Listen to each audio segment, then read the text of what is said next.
To Meredith. Super. Thank you so much, Maddie. Welcome, Beady friends. It's good to have you back. It's good to be here for another class for the Michaels Community Classroom on behalf of Beadalon.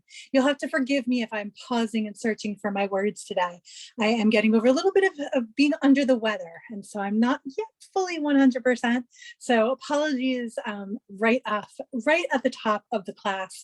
Hopefully I will get my momentum and we'll get into it, but you can hear my voice is a little bit scratchy too, so I apologize. Today's class is going to be a great one. They always are, right? We're making a Be Mare Amazing bracelet. We're going to talk about using the Cricut for crafting and for jewelry making. We are also going to learn how to do it's called a couple of different things. I usually call it either a ladder stitch or a 2-needle. We're not actually using needles, but right angle weave or a crossover stitch or a square stitch, all different kinds of things. But we're going to make a bracelet with 2 parts and a leather piece in the middle.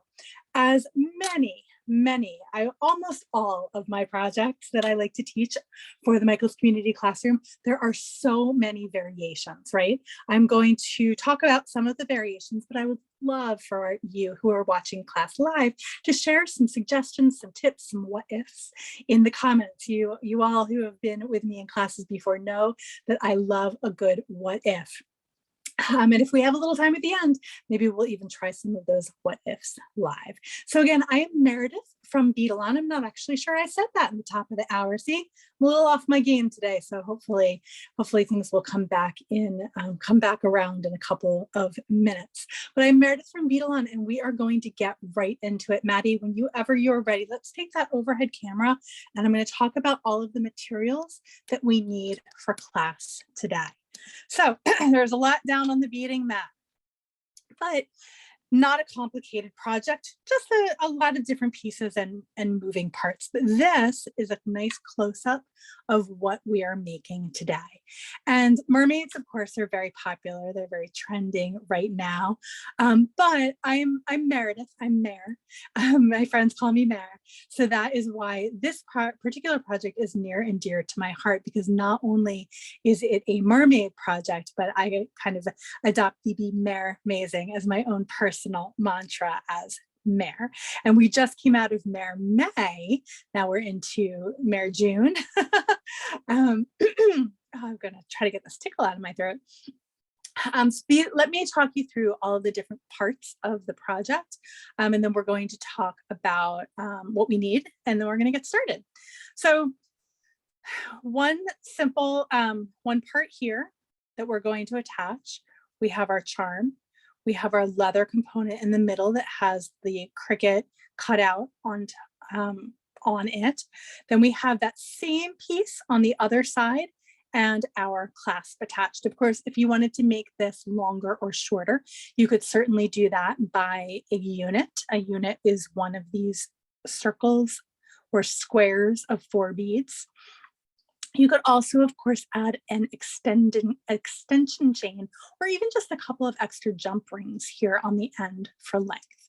So this bracelet, we're going to work from the inside out. And let's go ahead and talk about the different materials we're going to need for our project. So first and foremost, we're going to be stringing with 0.018 bright Beadalon bead stringing wire. If any of those words are unfamiliar or confusing to you, definitely when this class is over, go back and search on the Michaels YouTube channel, look under the community classroom and search under the 5 things you should never do while making beaded jewelry video and watch that. I go over everything that you need to know on the spool label and all of the different things that you need to know when you're choosing and determining and deciding which bead stringing wire to use for your project. Today we are using a 0.018 wire because we want our wire to be thick and heavy enough to have a durable bracelet, but we also need that wire to be thin enough to be able to go through these beads twice and fit through a size 3 crimp tube. So that's the wire that we are going to be using today. Speaking of crimp tubes, let me show you what size 3 crimp tube looks like. This is from the crimp tube variety pack. Usually when we talk about crimp tubes, we oftentimes are using a number 2 crimp tube. The reason why a number 3 is necessary for our project today is because I'm actually going to be putting 3 wires through that one crimp tube. And we'll see how that works at the end, or when we get to that part, I should say. So that's why I'm choosing a number 3 crimp tube rather than a number 2, because I'm not putting 2 wires through my crimp, I'm putting 3 wires through my crimp. So of course, we'll also need some sort of clasp involvement. I always reach for my Beadalon variety pack that has all different sizes of jump rings, spring ring clasp, a lobster clasp. I always like to kind of make a game time decision what clasp I'm going to put on my project. Here, this one is using a slightly larger lobster claw clasp, but we'll see where we end up here. Excuse me. I'm also going to be using some wire guardians, and we'll talk a little bit more about these guys once we get to that part. But for those of you who aren't familiar with a wire guardian, it's a little horseshoe shaped finding that helps minimize the friction between your clasp and your wire. Okay. Let's see, what else are we going to need? So looks like that takes care of the findings. We're going to need 2 sizes of seed beads. And I always love a project that I get to use seed beads for my friends at John Bead. I'm using a size 8 seed bead and a size 11 seed bead. And as it turns out, I said a size 8 and a size 11. What I meant to say was size 11 in 2 separate colors. So same size bead, 2 different colors. So I apologize. It's not a size 8, it's a size 11 in one color blue and then a size 11 in the other color of blue. Told you I'm not 100% today. We're just going to get through it together. Not last, before we get to last, there are these fantastic new Preciosa strung beads in Michael's stores now. They have a rainbow of colors, 2 sizes, 6mm and 4mm, in both bicones and rounds. I'm using the 6mm size in the bicones today. And I have 2 contrasting colors. You can use the light blue and the dark blue. You can use any color to your desire. They have pink, they have brown, they have all, like I said, all colors of the rainbow. And then last but not least, I have a little tub here of charms. These are cut from several different strands of strung beads from the Michael's bead wall. I've got some starfish in here, some shells, some little fishies, all different shapes of beads, and I like to kind of keep themes together sometimes. It's very interesting, all of the different ways that I have my beads and my components and my supplies stored. I would love to do a class on that, but there is sometimes neither rhyme nor reason to my organizational system, and then I change it depending on what kind of a project I do. So it's a very personal thing, storage. And I think that the best thing that you can do is just watch other people to get ideas and then see what works for you. And if it doesn't work for you, just change it up.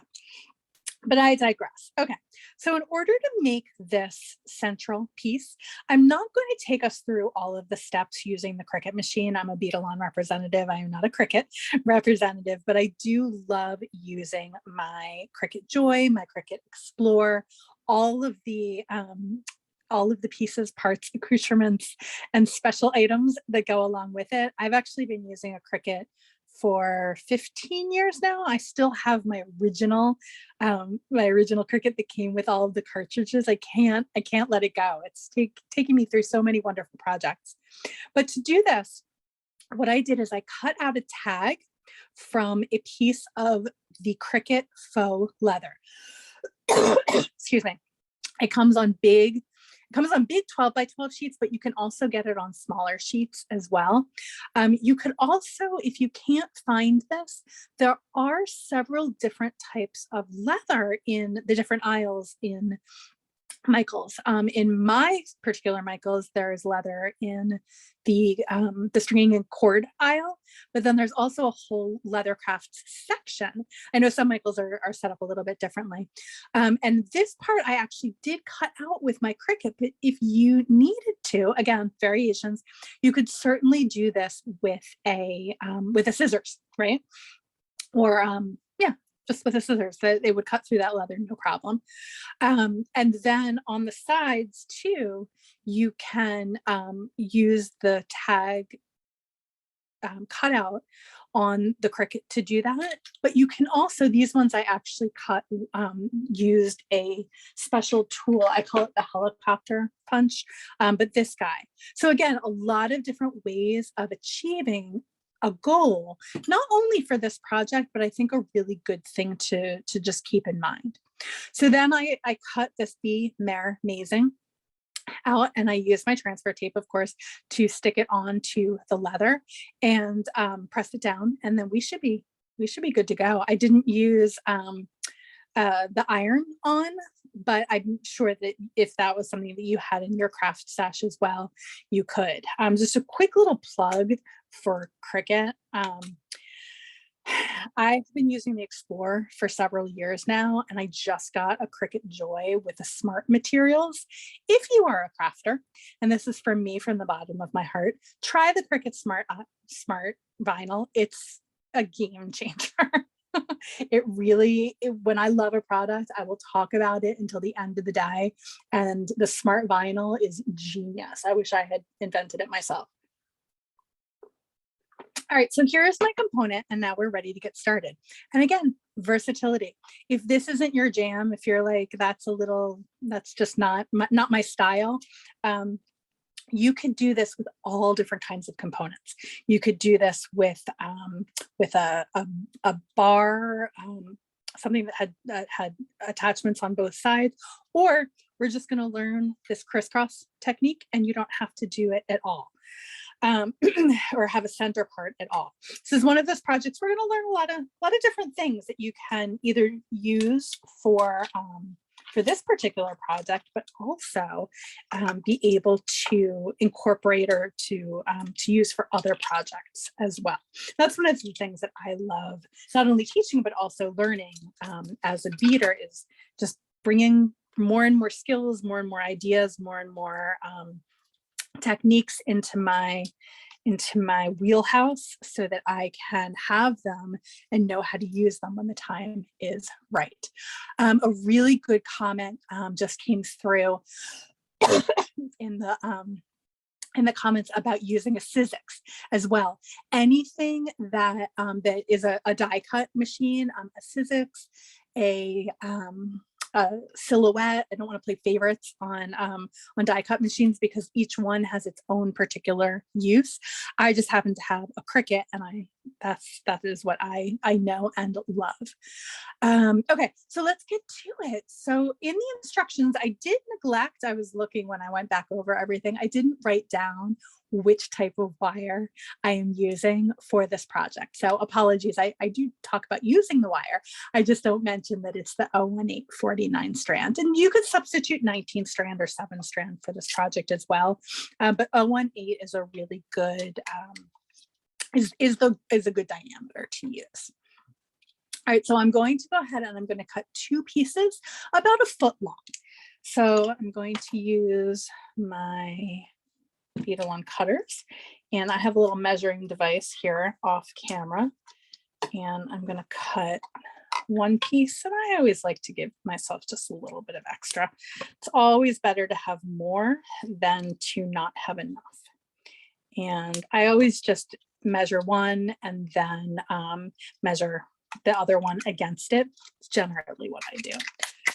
Okay, so I think I'm done with that for now. I have my 2 pieces of wire, and I am going to wonder now what I did. Oh, here it is.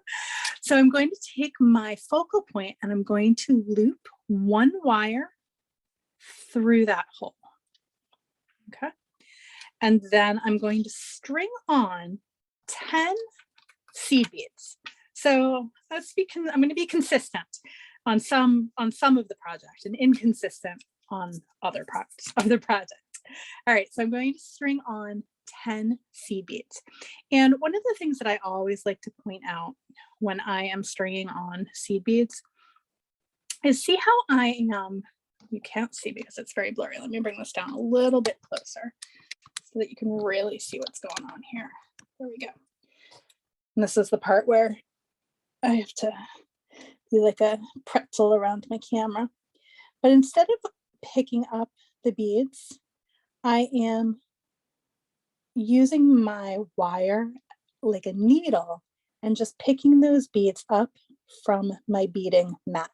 Now I'm working on a piece of fleece, but you will also enjoy working on a bead mat, which was those Velux mats. In a pinch, try a towel, but you always want something. 2, 4, 6, 8, 10, there's 11. You always want something to be able to prevent your beads from rolling.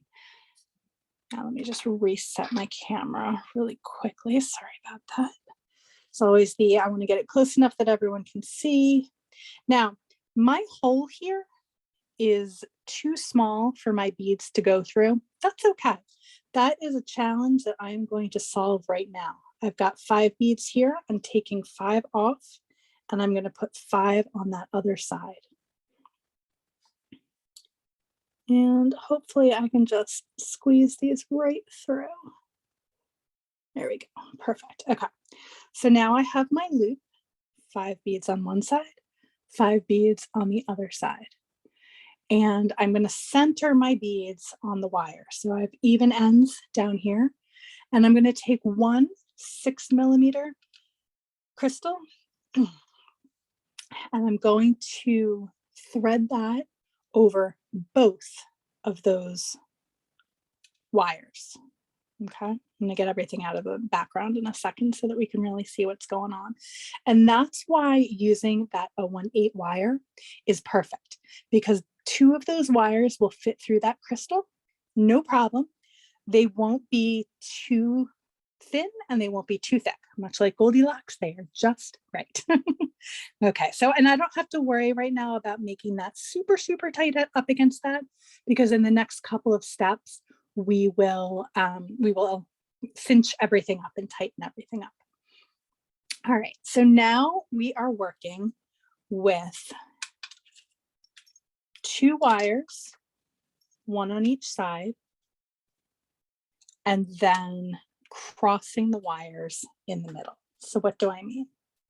I've got these 2 wires here. I feel like I keep moving things and they're not coming out of frame to get everything focused.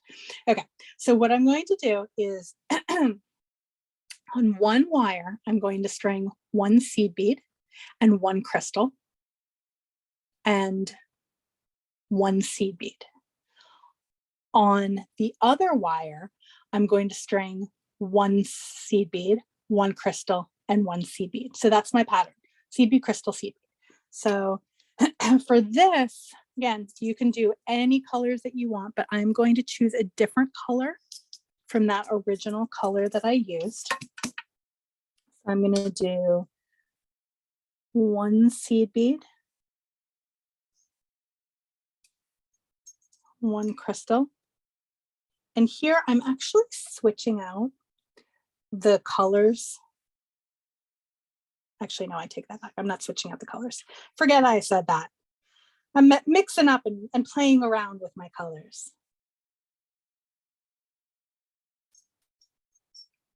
And 1 crystal and 1 seed bead. So right now, everything looks exactly the same. I have on one side, seed bead, crystal, seed bead, the other side, seed bead, crystal, seed bead.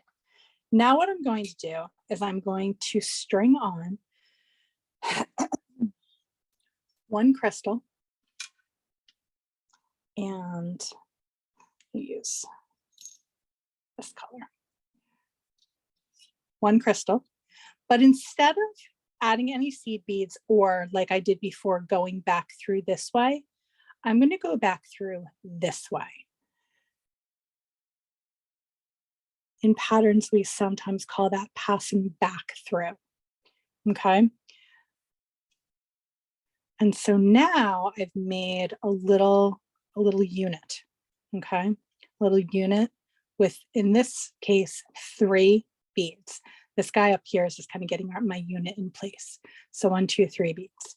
So now I'm going to continue doing that exact same pattern on both sides all the way down. So 1 seed bead, 1 crystal, 1 seed bead. And something that sometimes happens is it gets a little difficult to get our seed beads poked onto our wire. So just cut it at an angle and it will make stringing those seed beads much, much easier. So if you ever struggle with getting those seed beads to kind of jump on to your wire, just give it a little snip. Sometimes it gets a little ornery at the end. So once again, I'm putting 1 crystal on and I'm going to go back through this way.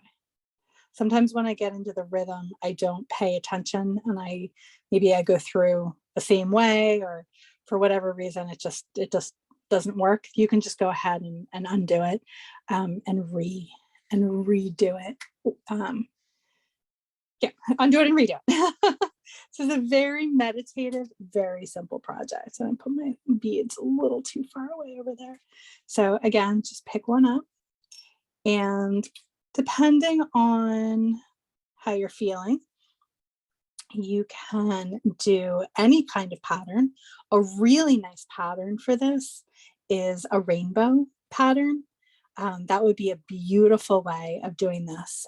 Maybe your message becomes, let's see, what would a good message become?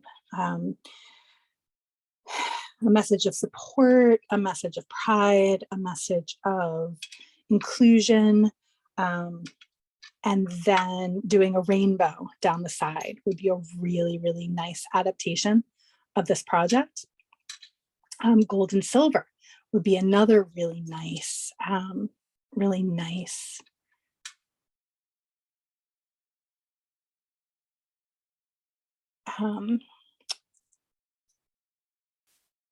way of changing up the colors.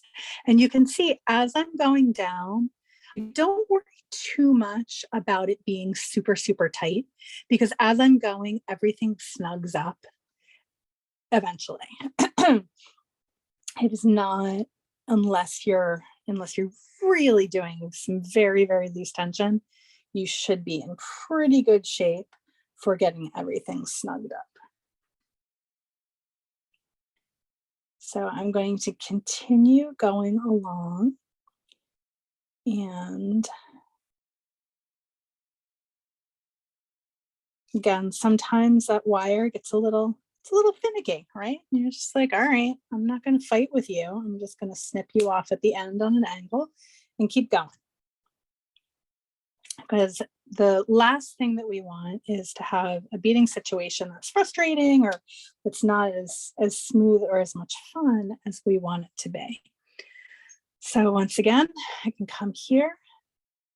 And this stitch also is a foundation for a lot of other stitches in bead weaving. Oh, and you can see here, so I wasn't paying super close attention, and I changed out my center color of crystal. So I'm just going to back it out. No big deal. One of the best lessons that I've learned as a beader is that it is okay to undo your work. Sometimes it's painful, especially when you've done hours of seed bead stitching and you realize that your mistake is 5 rows back. But it is okay and better to undo than to have a glaring error. Sometimes it's a mistake that we can live with, right? Sometimes that mistake 5 rows back, nobody else is going to ever know that it's there except for you. That mistake can stay. But a quick little mistake in the middle of a project like this, no worries. We just undo it, switch out the bead, and try it again. So as I am continuing to make my units here, I'm curious if anybody has done this style of project before. 1, 2, 3, 4, 5, 6. 1, 2, 3, 4, 5. Okay, I'm on my last one now. So I'm going to follow those same steps. I'm going to come in here with one and the other. And this is where things just, we're going to do the last part just a little different. Going to mirror the top. So I have my two, and you can see sometimes I do each step together, and sometimes I do each one separately. So it's just kind of, it becomes what is most comfortable for you. Do you like doing one side and then the other side? And it looks like when I did this one, I also missed an extra seed bead there. I'm not going to worry about that. I'm not going to worry about going back and doing that one. But I do realize that I did miss one. So I'll have to end up going back and redoing this again. So in order for my bottom to mirror my top, remember when we did our loop and we had both wires going through that first crystal? We're going to do that very same thing down here. So I'm going to have those two wires and I'm going to pass them through the crystal the same way. So whereas before we were going against each other, now we're going back through. So we have a nice symmetrical design here. And you can imagine how fun that would be as just a whole bracelet without even a center part. I like having the center part. It just makes for a really nice focal and a nice different style of bracelet. But you can see that, again, really fun technique for a beaded bracelet. All right, so let's finish off this side.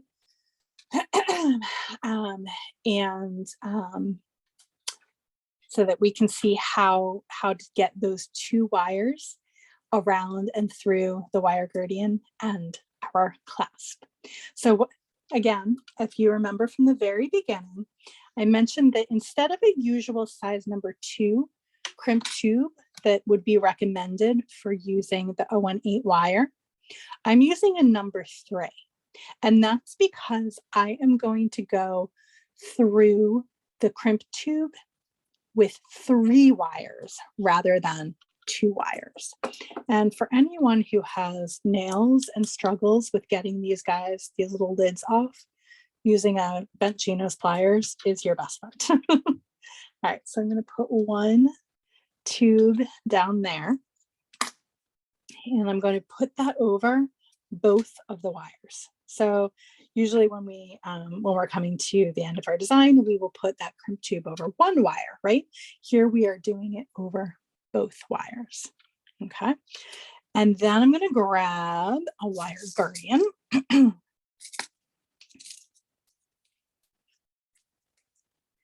And I'm going to take one of those wires through that wire guardian.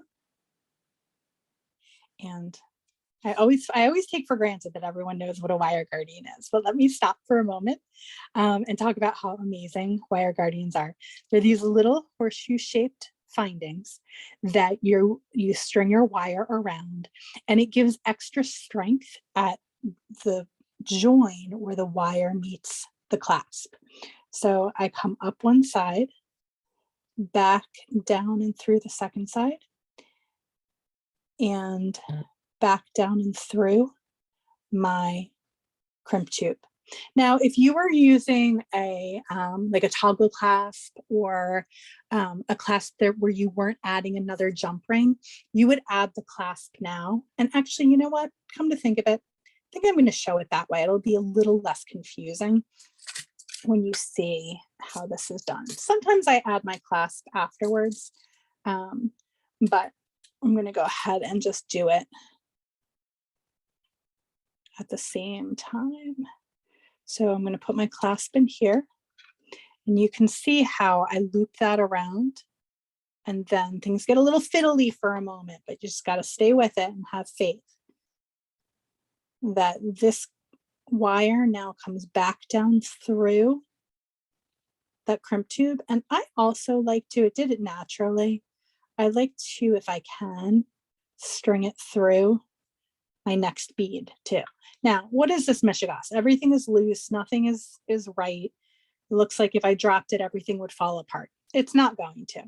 I'm going to take the end of that wire with my chain nose pliers, and I'm just going to pull on all of the wires to tighten everything up. I don't want it to be so tight that there is so much tension on these crystals that they're just going to cut through this wire. But you want it tight enough that there's no, that there isn't any slack or any spaces in here. A good way to do that is just kind of move it around a little bit. Make sure that there are no gaps, there are no big problems, but also that you can move it. If it's so tight that you can't move it, you're going to want to loosen everything up. Now, a couple things here. And again, it's a little bit fiddly, but it shouldn't be too big of a problem. That little wire guardian, those ends are separate right now. What I want to do is I want to take again those bent chain nose pliers and just ever so gently, I want to bring those two ends together. Okay. So I'm not smushing anything. I'm not flattening anything. I'm just very gently bringing those two ends of the wire guardian together. And now I want to give everything one last snug and shake. And now I'm going to come in with my crimping pliers. And again, if this is your first class with me, first of all, welcome. Second of all, if crimping is unfamiliar to you, we have several different classes that we've done for the Michaels Community Classroom, talking at great length about crimping. But I'm using my crimping pliers. I'm going to come in the first notch, turn it into a nice little oval shape. I'm going to come into the back notch and turn my oval into a jelly bean. Then I'm going to come back to that first notch and round it back out again. There's a great class that I did, gosh, was it a couple of weeks ago, that was getting started making jewelry with beading wire. And it is soup to nuts, all of the things that you need to know about crimping. So definitely go back and watch that one also. I'm so glad, and Maddie, who is the one who coordinates all of the classes, is watching and moderating here today. I'm so grateful to be a part of this amazing treasure trove of valuable information on jewelry making, and tons of crafts. Really, they do it for all of the vendors, or all of the different craft categories in Michaels. But it's an amazing resource to be able to learn how to make pretty much whatever you want. So I just snipped off those two little tail ends, the one that was coming off right here, and then the one that was from the top. And if I wanted to, and I didn't talk about this at the very get-go, and I didn't do it in my original design, but I could also come in here with a crimp cover to really make this a 100% professional finish. Okay, so now I have my one half of the clasp on, my one half of the bracelet done, and I'm just going to go ahead and do that very same thing on the other side.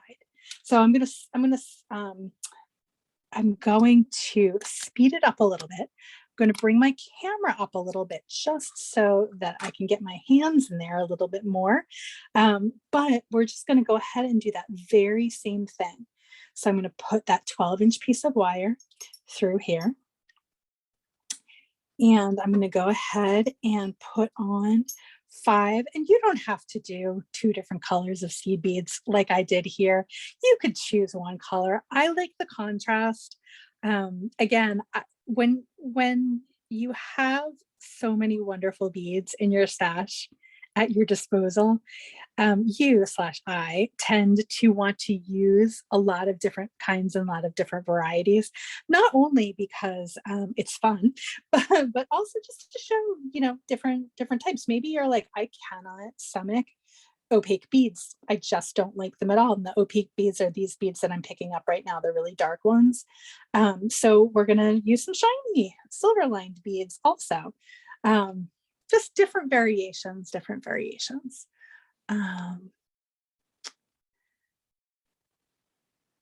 So a question, I paused for a moment just to notice a question in the comments. And I'm actually going to switch my colors around this time, just for funsies. So I'm putting those 2 beads through the darker crystal color this time. That's the first one and the last one are the only time that you put your wires through the beads one way. Crimp covers are a personal kind of a thing. You can use them, certainly. All it does is a little seamed bead that covers up your crimp bead. I actually happen to have some here. So at the very end, if there's time, I will demonstrate how to use a crimp cover.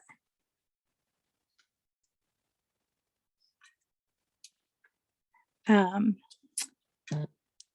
just lost my train of thought. So yes, so all different ways of modifying this project for our for what we have in our stash.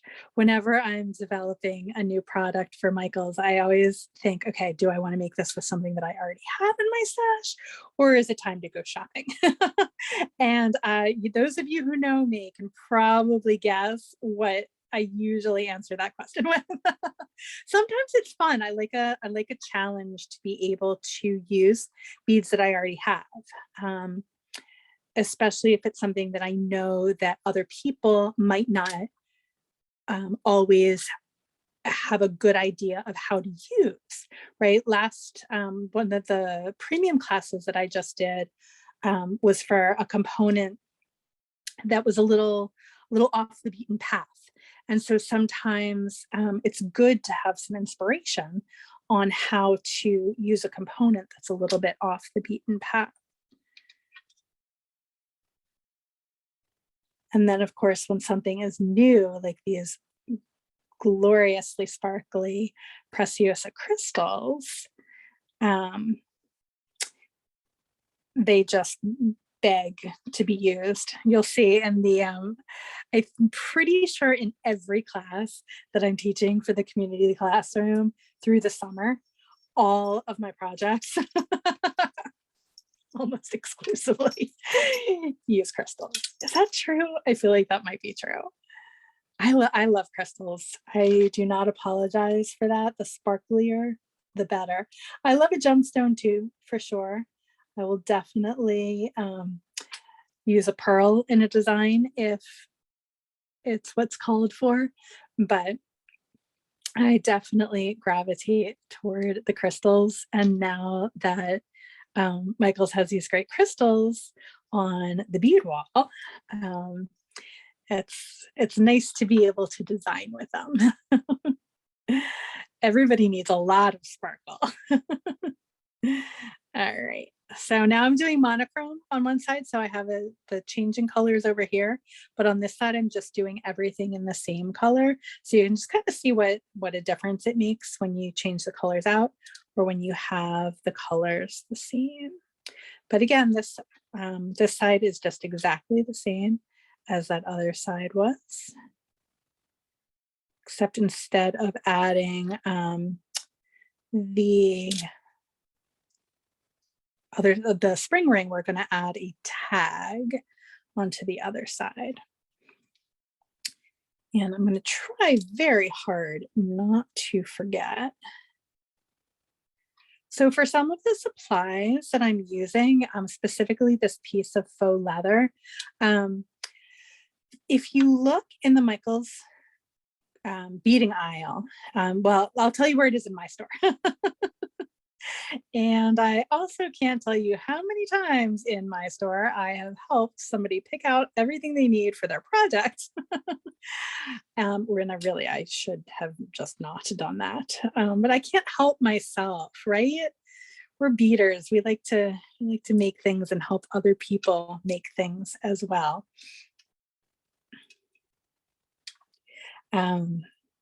Really good tip just came through in the comments. You can also go back through and watch. Danielle Wicks did a great class all about like top to bottom, everything you need to know about these crystals. And so again, all of the classes, including this one, you can go back and see on the Michael's YouTube channel. This one will be posted in about 24 hours is usually all it takes to get them up. And then you can watch over and over again. And I oftentimes will kind of troll through looking for inspiration. Maybe there's something in a different craft section that I'm not quite familiar with, or something that I'm interested in learning more about. You know, there's so many products out there, and of course you see something and you immediately get the I wants, but then you want to know, well, okay, I have the I wants, but now how do I use this thing? Going back and watching all of the videos that are posted is just a tremendous resource. Okay, so what do we have here? 1, 2, 3, 4, 5. 1, 2, 3, 4, 5. All right, so now we are at the end again. So anyway, so I was talking about, yes, so the faux leather, they have it in the Cricut aisle in sheets, but they also have it in the jewelry aisle under a different brand. I don't want to say the wrong brand. But yeah, wandering around Michael's is my favorite way of finding craft supplies. You never know what you're going to find. All right, so I'm going to tap out more than one, but again, the size 3 crimp tube, and I'm using the size 3 because I'm putting 3 wires through rather than 2. And I am going to thread both of those wires, just like I did on the first side, both of those wires through the both of those wires through the crimp tube. And this is where I move my fingers to tighten this up, but I don't want it to be too tight so that things don't move, right? Because crystals have sharp edges can cut anything, including wire. So I have my crimp tube on. I'm going to go ahead and grab another wire guardian. That wire guardian, and it doesn't matter which wire you put that wire guardian on. You're going to thread up one side,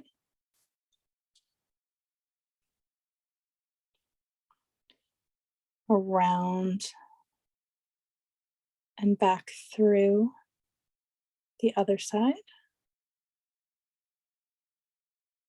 This is one of those great, let's make sure everybody can see moments. And I'm going to grab a jump ring. Let's see, it's always a search for the right size of jump ring from my variety pack. I'm going to pick up this size. And before you put any jump ring on, you want to give it a little wiggle wiggle.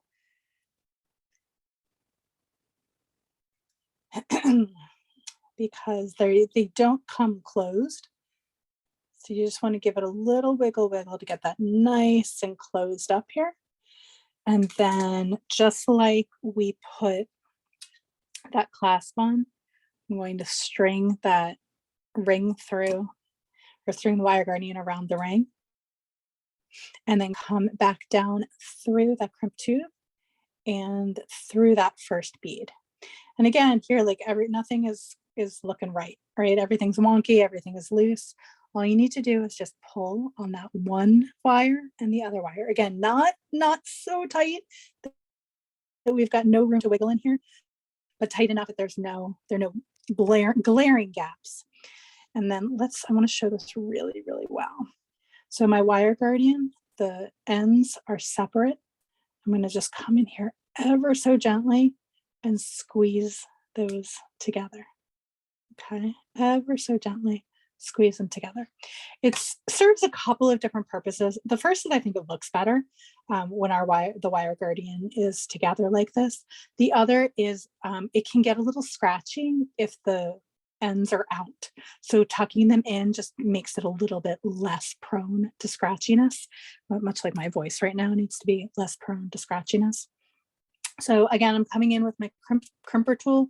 I'm coming in the front, making it into an oval, coming into the back, making it into a jelly bean, bringing it back to the front again, closing that jelly bean into a circle, and I'm rounding around that crimp tube, and I'm not doing anything else. I'm not smushing, I'm not smashing, I'm not smooshing, nothing with a shma. I am just coming in and making sure that that crimp tool is doing its job and the crimp tube is happily crimped. And then one last time, I'm going to come in with my cutters. I'm going to snip that bottom wire nice and close to the bottom of the crystal. I'm going to snip the top wire nice and close to the top of the crimp. And since we have time, and I happen to have a crimp cover right here, so conveniently, I am going to grab a crimp cover, which is this guy. It's I call them Pac-Man. It looks like a Pac-Man or a crescent or a, I don't know, looks like a Pac-Man. And there are a couple of different ways of doing this. You can either use the mighty crimping pliers. If you happen to have this, this is a great way to close your crimp covers. You can also use a chain nose pliers, but the general idea is going to be the same no matter which tool you use. And I find crimp covers tend to be a little fiddly, so just have some patience. You want to bring that crimp cover over, oops, see, so fiddly, over your crimp tube. So let's see if I can make that work. There we go. Okay. Sometimes it just takes a minute to get in there and to get in there right. We've got a lot of stuff going on here. You just want to get that crimp cover so that it is around your crimp tube. Okay. And then the idea is to close up the sides gently so that it closes around the crimp tube. Okay, this takes a little bit of zhuzhing, and sometimes you don't get it quite in the first time, so you just kind of give it a little twist and a little turn to make sure everything is going the way you want it to. And the secret to not mashing and mangling the crimp cover is very small incremental movements. See how I'm squeezing and I'm moving it around, and I'm squeezing and I'm moving it around. I'm not smushing. I'm not, I don't know, I'm not doing anything that's really going to mash it out of plane or out of shape in a way that is going, Finn just came barreling down the stairs. That's going to be all askew. And then you can see here if you need to give your wire guardian just a little more of a squeeze to get together. Then you have a really, really nice finish here on the end. One of the things that I always recommend and never remember to do, because it's generally never my plan to go in with a crimp cover, is you want to leave just a little bit of extra room when you're crimping. Let's see how close we can get here with that focus. You want to leave just the littlest bit of room so that that crimp cover has room to get in there. Right? If you don't leave any room for the crimp cover, it can get a little tight there on the end. Here we have a lot of play and a lot of room to wiggle in here. But that's one of the things that I always like to mention when I'm using crimp covers as well. So let's just go ahead for the sake of balance and finish off that other side with another crimp cover, and then we're going to be able to call this class a success. So again, you want to make sure all of the rest of the stuff is out of the way. And it can get a little fiddly when you're coming in here, but just have some little bit of patience.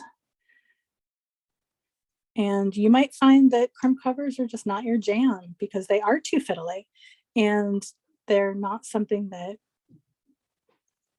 is worth it for the frustration. And that is okay, right? It's a very nice compliment that I just got in the chat. I appreciate that a lot. I really enjoy doing these classes. It's wonderful to be able to interact with all my beady friends. And I love beading and I love making jewelry, and to be able to share that with people is just, it's a gift. So I appreciate everybody who comes and hangs out with me. So again, I just kind of jiggled it on. Sometimes it goes on easier than other times. Just have patience and give yourself grace. And you can see here how having just that extra little bit of room will help get that crimp cover in. Sorry, I'm trying to get that in shot where also I can see. Okay. And again, just super gentle. Oh, you know what? I wanted to show using the Mighty Crimper because it can also do a really good job of closing up the crimp covers. But again, see how I'm moving it around. I'm not applying too much pressure on any one place. I'm just moving it around and around and around ever so slightly to close that bead over that crimp. So now we have a really nicely finished design. I've been trying to make bracelets that are a little bit bigger. I like a really small bracelet. But as I always say, wrist size is not indicative of person size. So this one today I made a little bit bigger, but you can see that if you need to only do 4 units on a side, or maybe you do 4mm beads, or maybe you do 8mm beads. Again, a gazillion different ways of making this bracelet, lots of different variations, and hopefully I showed a couple of fun different things that gave you some inspiration for making your own design. So thank you guys so very, very much for hanging out with me for about an hour today on the Michaels Community Classroom.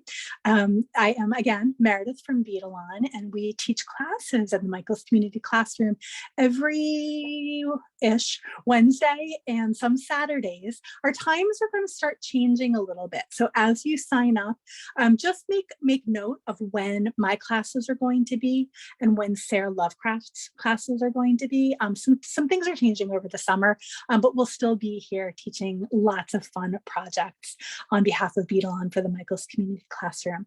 If and when you make this project and you want to put it on your socials, please go ahead and use the hashtag #MakeItWithMichaels. I believe we're also doing Michaels Community Classroom or Michaels Classroom now. Maddie, would you mind just putting in the chat real quick? I don't want to get them wrong. I use them all the time.